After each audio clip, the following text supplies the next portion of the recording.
kewajiban nakes. Yang saya maksud nakes termasuk di dalamnya adalah tenaga medis. Karena kalau kita lihat di dalam regulasi Omnibus Law, kewajiban nakes itu adalah sama. Sabtu 24 Januari 2026. Saat ini saya sedang berada di kota Surabaya. Tidak ada halangan besok lanjut ke Bali. Upaya pelindungan hukum preventif, preventif artinya mencegah, itu bisa optimal ketika kita fokus pada menunaikan kewajiban kita. Kita semua paham di dunia kesehatan ya, mencegah lebih baik daripada mengobati. Dunia hukum sebenarnya juga begitu, teman-teman. Ya, maka ada konsep pelindungan hukum preventif dan ada pelindungan hukum represif. Ya, sekali lagi, kalau kita mau mengoptimalkan penyelesaian sengketa atau setidak-tidaknya memaksimalkan terjadinya suatu sengketa, maka fokuslah pada dua hal ini. Satu, laksanakan atau tunaikan kewajiban kita sebagai nakes. Yang kedua, bersamaan dengan itu adalah kita menghormati hak pasien atau hak klien kita, ya, counterpartnya. Dan hak pasien telah kita diskusikan minggu yang lalu. Nanti teman-teman bisa akses di channel YouTube Omnibus Law Kesehatan seri yang ke-12.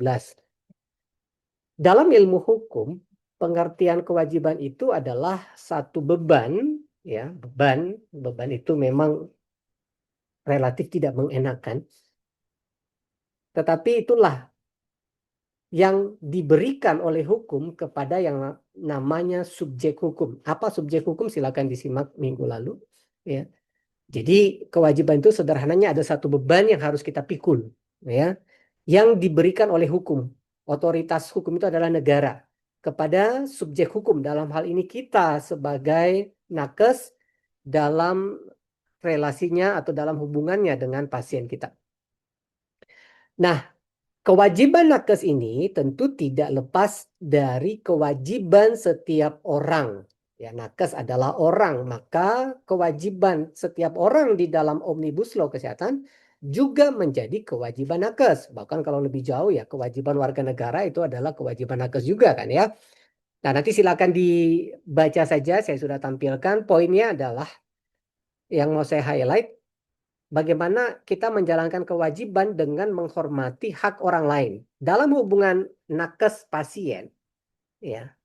Orang lain ini katakanlah kita sempitkan pengertiannya adalah pasien, ya. Maka tidak mungkin tidak kita bisa menunaikan kewajiban kita tanpa mengetahui hak pasien. Bagaimana mungkin kita menghormati hak pasien kalau kita tidak tahu? Dan seterusnya nanti bisa dibaca di pasal 5 ayat 1 Undang-Undang Kesehatan. Nah, saya masuk ke kewajiban nakes yang secara spesifik memang subjek hukumnya adalah nakes. Ya, di pasal 274 dari Undang-Undang Kesehatan. Ya. Mari kita lihat di sini, tenaga medis dan tenaga kesehatan itu kenapa saya singkat saja untuk efektivitas praktisnya adalah nakes ya, itu sama hak dan kewajibannya dalam Omnibus Law. Ya. Dalam menjalankan praktek, nakes ini wajib memberikan pelayanan kesehatan sesuai dengan 3 standar yang saya tandai warna hijau ini. Ini standar-standar yang tertulis.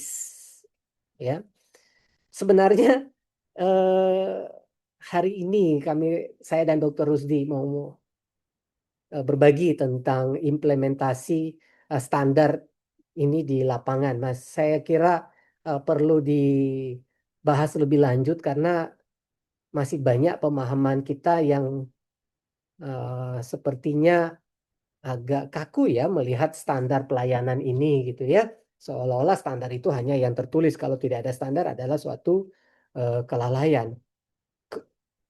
Praktek memang harus berdasarkan standar, tetapi apa yang dimaksud dengan standar itu? Apakah hanya yang tertulis? Dan bagaimana implikasinya bila menyimpang dari standar? Apakah setiap penyimpangan dari standar itu adalah suatu kelalaian? Tunggu dulu, ya, teman-teman.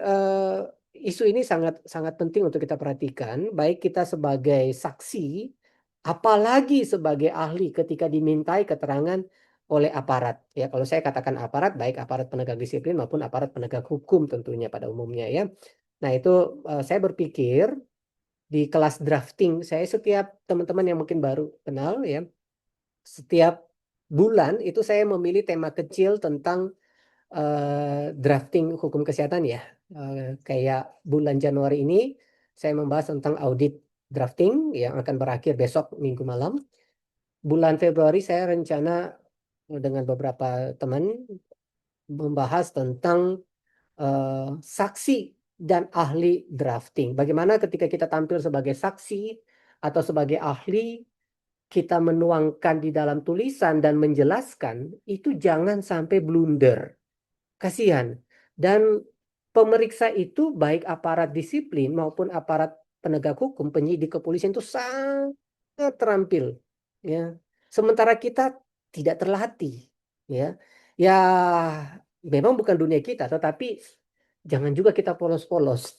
Maksud saya polos gini, bedakan ketika kita menjadi saksi atau ahli, khususnya ahli, di bangku kuliah, di forum ilmiah, dengan ketika kita menjadi ahli dalam pemeriksaan, itu sangat berbeda teman-teman. Ada hal-hal yang harus kita ketahui, ini mau pertanyaannya mengarah kemana. Ya, itulah poin yang akan kami sampaikan di kelas saksi dan ahli drafting di bulan Februari.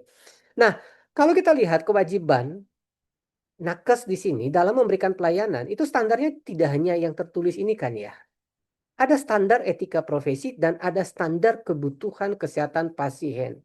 Apa kebutuhan kesehatan pasien juga sudah saya bahas dalam seri-seri awal Omnibus Law, silakan disimak konten sebelumnya. Nah, kewajiban yang lain adalah memberikan atau memperoleh persetujuan dari pasien atau keluarganya atas tindakan yang akan diberikan.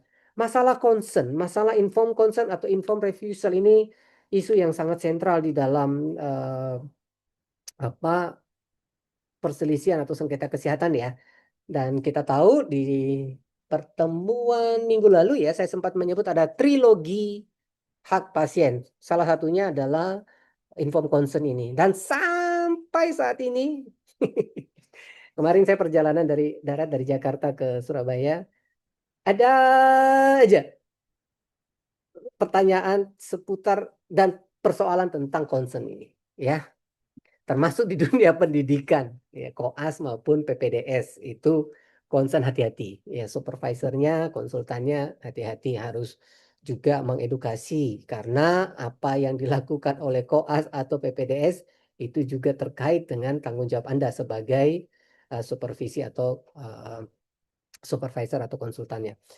Nah, kewajiban yang lain adalah menjaga rahasia kesehatan pasien. Rahasia kesehatan pasien juga bagian dari trilogi hak pasien.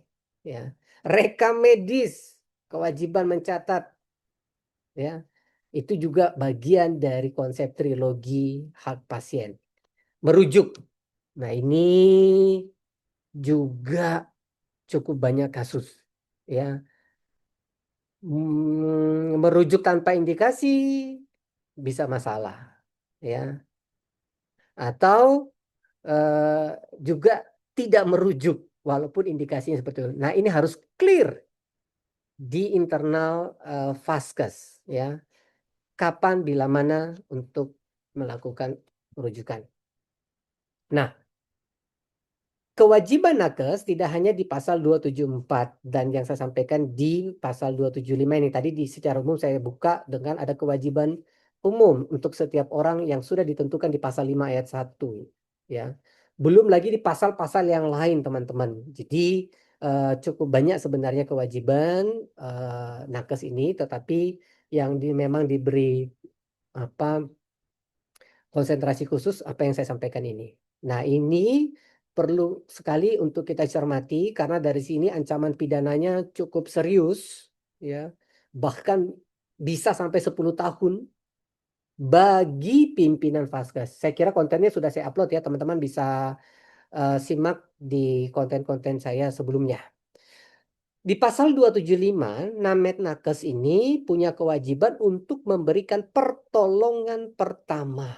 Ini banyak sekali kasusnya yang mencuat ya, dianggap pembiaran lah dan sebagainya ya. pertolongan pertama. Ya, yang namanya pertolongan pertama terkait dengan gawat darurat. Sudah saya bahas cukup banyak panjang ya. Silakan ditonton. Nah, ini menarik sebenarnya. Ada ventilasi normatif dari satu kewajiban pertolongan pertama ini. Itu dikecualikan dari tuntutan ganti rugi sebenarnya. Tetapi poinnya mau saya sampaikan begini teman-teman. Kerap kali kita memang sudah yakin, sudah tahu bahwa apa yang kita lakukan itu sudah benar. Itu baru satu hal.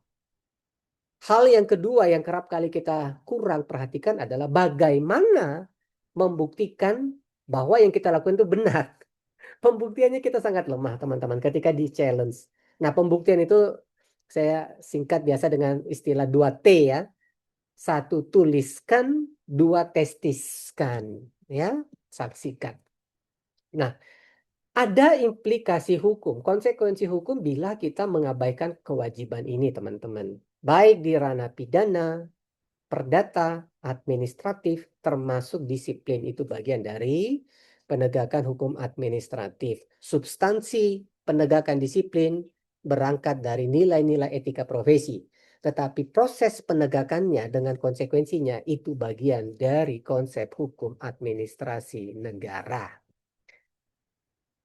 Nah, sini teman-teman, sebenarnya poin krusialnya di sini untuk teman-teman para ahli. Ya, khususnya ahli yang akan diminta oleh disiplin maupun aparat penegak hukum pada umumnya di kepolisian sampai di pengadilan. Poin krusialnya di sini, teman-teman. Memang di mata hukum, mengabaikan kewajiban itu dapat dikenai sanksi hukum. Sederhananya begitu. Tetapi hukum itu bukan hanya soal pidana dan perdata. Ya, yang kurang sekali dibahas, diangkat, karena memang saya lihat teman-teman nakes yang mengambil hukum, konsentrasinya itu memang mayoritas pidana perdata. Jarang sekali yang ambil konsentrasi hukum administrasi. Padahal yang namanya suatu pelayanan kesehatan, itu pasti domainnya adalah hukum pelayanan. Nah, hukum pelayanan itu hukum administrasi. Administrasi itu administrare, melayani, pelayanan. Yang hukumnya, hulunya di hukum administrasi. Nah, kenapa? Kalau kita cermati Omnibus Law Kesehatan, itu hukum administrasi itu dikedepankan. Ya. Sekali lagi, dalam konteks pelayanan kesehatan, itu mesti dianggap itu bagian dari pelayan publik. Orang-orang yang melayani secara publik mesti dianggap pertama-tama adalah orang baik, bukan orang jahat. Kalau dianggap orang jahat, jangan ditempatkan di dalam pelayanan publik. Poinnya itu dulu. Nah, karena mereka dianggap orang baik melayani publik untuk kepentingan publik, bagian dari menjalankan fungsi pemerintahan, maka pemerintah itu melindungi sebenarnya. Dia kan bagian dari aparat pemerintahan sebenarnya. Itu tesis saya di S2 waktu itu. Tindakan kedokteran adalah tindakan pemerintahan. Dalam artian menjalankan fungsi pemerintah. Jadi harus dilindungi. Nah, salah satu bentuk perlindungannya adalah mendahulukan penyelesaian secara administratif, bukan pidana. Pidana itu di ekornya hukum administrasi, racun cambuk terakhir, ya. Nah, karena itu teman-teman, Omnibus Law ini salah satu bukti, ya, salah satu bukti. Nah, di sini peran ahli. Benang merahnya kurang lebih begini. Praktek profesi kesehatan memang harus berdasarkan standar, itu dulu.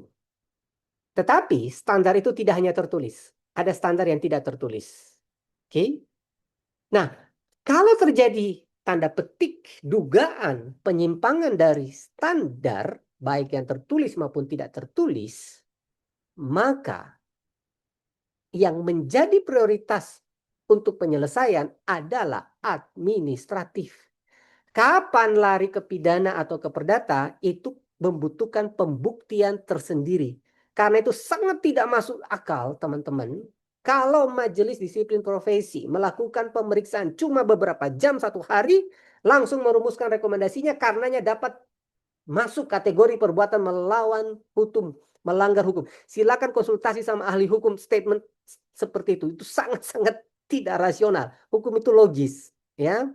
Nah, Ini dia, ya, salah satu bukti di pasal 735, 736, juga di pasal 500. Saya kutip satu aja dulu ya. Bahwa Namet Nakes yang wajib menjalankan standar-standar tadi bila melanggar, sanksinya apa? Pidana kah? Bukan pidana. Perdata kah? Tidak. Itu butuh pembuktian tersendiri dan ada aparatnya sendiri. Ya, bukan aparat disiplin yang menentukan ini pelanggaran perbuatan melanggar hukum. Ya, dalam konteks kelalaian, kalau memang terbukti kelalaian, itu satu persoalan yang tidak mudah. Dan kalau teman-teman cermati jurisprudensi Pengadilan Negeri Bandung tahun 2016, saya kira saya pernah share ya, di seri 11 kalau saya tidak salah ya, silakan disimak nanti konten sebelumnya, itu ada yang namanya contributory of negligence, dan yang menentukan kelalaian itu organisasi profesi. Itu jurisprudensi loh ya. Jadi hati-hati. Ya, jadi di sini kita bisa lihat peran OP itu sangat penting sebenarnya. Sanksi administratif, ya. Saya tidak membahas pidana perdata, itu butuh waktu khusus untuk membahas itu. Nah, karena itu teman-teman, dalam kita melakukan audit terkait kewajiban Namet Nakes ini, hati-hati sekali. Hati-hati sekali dalam draftnya itu. Salah kita ucap, salah kita tulis, kasihan teman kita. Nah, itu juga yang membuat saya eh, mau merancang bulan depan ya, saksi dan ahli drafting, agar teman sejawat kita ketika kita memberi kesaksian sebagai saksi ataupun ahli, fungsi pembelaan kita bisa optimal. Saya kira demikian dari saya stop share. Bagi Bapak Ibu sejawat sekalian yang berkenan untuk membuka kameranya, saya silakan dengan hormat kita ambil dokumentasi sebentar sebelum kita masuk dalam diskusi ya atau tanggapan ya. Yang lagi nyetir, hati-hati. Yang lagi olahraga, selamat olahraga. Kita santai saja ya. Ya, silakan yang berkenan buka kamera. Saya akan ambil gambar. Ada 2 slide kayaknya ya. Slide pertama saya capture. Tahan sebentar. Sekali lagi. Satu, dua. Iya, terima kasih. Saya stop record, kemudian kita masuk dalam diskusi dan tanggapan.